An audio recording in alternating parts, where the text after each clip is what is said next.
That is color me bad. I want to sex you up. So what's a fairly common refrain is seeing someone who once supported Trump and then talk about how disappointed they are, whether they're a migrant worker or whether they're a veteran who got fired or a farmer, one of the common, or a government worker. What you hear them say is, I voted for him because I thought he would make things better. What they're really saying is, I didn't think that what I was voting for would ever affect me. What we always hear when people talk about war, they're always casualties of war. You know, that's always factored into any conflict. And the people having the conversations about the casualties of war never think it's going to be them. It's never them.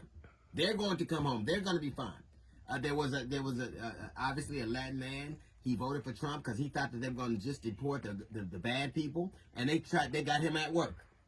Or a farmer who thought that that the tariffs would be great for them. Or a government worker thought he would get things in there. You should understand this. Those casualties of war that they refer to are you. They're you. Even now, the tariffs that are now, Canada has said they're going to give a 25% tariff on the places they provide energy to. And those are red states. And they're specifically targeting red states. Specifically, as they should. This is something you said. It was always enough for you to own the live. We just want the lives on. Now, you're going to have pain in your pocket. Ain't it something? You can't afford eggs or heat or air.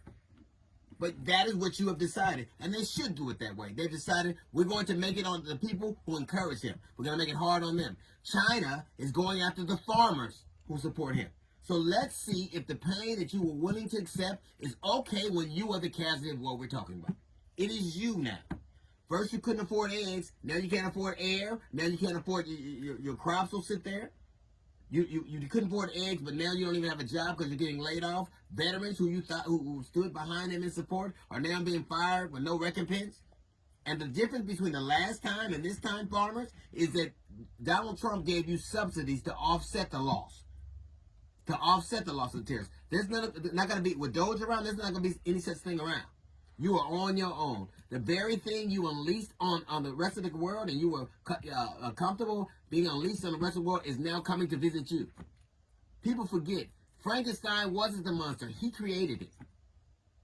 Your president right now is telling you that he can't even say whether there will be a recession or not. And if there is a recession, it's because of the policies you supported.